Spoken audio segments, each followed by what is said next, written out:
Match items of row 1 with those row 2। ठीक है, रो 1 दे रखा है, रो 2 दे रखा है, हमको सबके यहाँ पे हॉवर्थ प्रोजेक्शन दे रखा हुआ है। कैसा? हॉवर्थ प्रोजेक्शन फॉर्मूला दे रखा हुआ है। ये किससे मिलके आता है? ये आता है हमारे पास फिशर्स प्रोजेक्शन से मिलके आता है।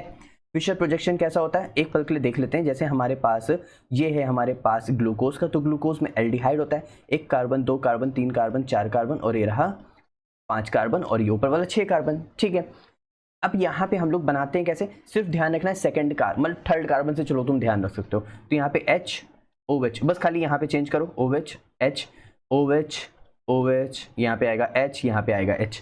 ठीक है, ऐसे ही हमारे पास किसका बनेगा? ऐसे ही हमारे पास फ्रक्टोज का बनेगा। तो फ्रक्टोज के लिए हमारे पास 2 अल्कोहल ग्रुप चाहिए, तो यहाँ पे CH2OH, यहाँ पे आएगा CH2OH और यहाँ पे एक कीटोनिक ग्रुप रहेगा, तो यहाँ पे C डबल बॉन्ड हो, तो यहाँ पे यहाँ पे यहाँ पे। ठीक, अब HOH चेंज करो फटाक से, यहाँ पे H आया, यहाँ पे OH आया। ठीक है, अरे यहाँ पे मान लेते हैं हमने OH कर दिया, चलो हम लोग इसको इधर कर देते हैं, जैसे उसका किया ग्लूकोज का वैसे ही कर देते हैं। OH H, यहाँ पे OH, यहाँ पे OH, यहाँ पे H और यहाँ पे H, बस। ठीक है, समझ आए? अब यहाँ से क्या करते हैं हम लोग, इसका माइनस इसका माइनस जो रहता है हम लोग मिलाते किसके साथ है? इसके साथ मिलाते हैं, तो एक रिंग बनती है। तो यहाँ पे देखो 1 कार्बन 2 कार्बन 3 कार्बन 4 कार्बन की रिंग बनती है, तो इसीलिए यहाँ पे फ्यूरान की रिंग बनती है इस तरह, ये इस तरह यहाँ पे फ्यूरान की रिंग बनती है। ठीक, और यहाँ पे देखो एक माइनस चार्ज, यहाँ पे प्लस चार्ज, तो यहाँ पे प्लस चार्ज, तो यहाँ से इस पे अटैक मारता है। देखो 1 carbon 2 carbon 3 carbon 4 carbon 5 carbon, अब ये 5 कार्बन की रिंग बन रही होती है, इसीलिए इसको बोलते हैं पायरेनोज की रिंग।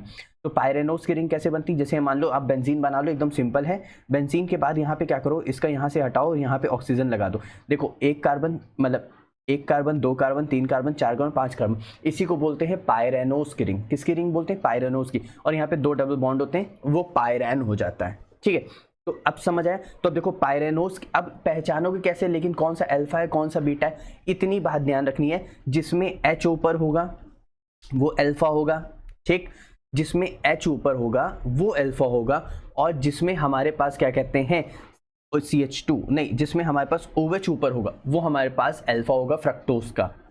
कुछ समझ पाए कंफ्यूजन? तो पहले चलो ग्लूकोज का देखते हैं, पहले ग्लूकोज का देखो। ग्लूकोज में हमारे पास क्या है? जिसमें पहले H ऊपर है वो हमारे पास क्या है? अल्फा। तो देखो ये हमारे पास पायरैन की रिंग है, ठीक, इसमें H ऊपर है तो ये अल्फा, तो ये हमारे पास A का जाएगा थर्ड, तो हमने A का थर्ड लगाया, ठीक, क्योंकि ग्लूको पायरेनोज की रिंग है और अल्फा है। D यानी डेक्स्ट्रो रोटेटरी और लीवो रोटेटरी। ठीक, अब देखो यहाँ पे OH ऊपर है, इसका मतलब B का हमारे पास किस में चला जाएगा? फोर्थ में, जो कि बीटा हो जाएगा। ठीक, यहाँ तक सभी को अच्छे से बहुत ज़्यादा क्लियर है, एकदम परफेक्ट। अब यहाँ से हम लोग ध्यान देते हैं, अब हमारे पास किसकी रिंग आ रही? फ्यूरैन की। किसकी रिंग आ रही? फ्यूरैन की। अब हमारे पास यहाँ पे ध्यान दो, ठीक है, अब यहाँ पे हमें ध्यान देना है, जिसमें CH2OH ऊपर है, जिसमें CH2OH ऊपर है वो हमारे पास अल्फा फ्रक्टोज चलेगा, जिसमें CH2OH नीचे रहेगा वो हमारे पास बीटा फ्रक्टोज चलेगा। इतनी बात बहुत अच्छे से ध्यान रखना। तो ये चीज़ अच्छे से समझ आई। इसमें हमारे पास क्या हो गया? इसका मतलब A का थर्ड, B का फोर्थ, C का 1 और D का सेकंड हो जाएगा। ये बात बहुत अच्छे से ध्यान रखना। अगर हमारे पास ग्लूकोज है तो उसमें हमारे पास पायरैन की रिंग चल रही है, अगर फ्रक्टोज है तो उसमें हमारे पास फ्यूरैन की रिंग चल रही है। इसमें हमारे पास 5 कार्बन होते हैं, इसमें हमारे पास 4 कार्बन होते हैं।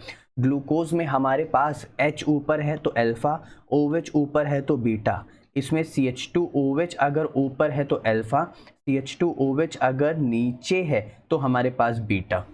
ध्यान रखना इस बात को, अगर ऊपर है तो अल्फा, नीचे है तो बीटा। इतना भी ध्यान रख लोगे तब भी पहचान लोगे।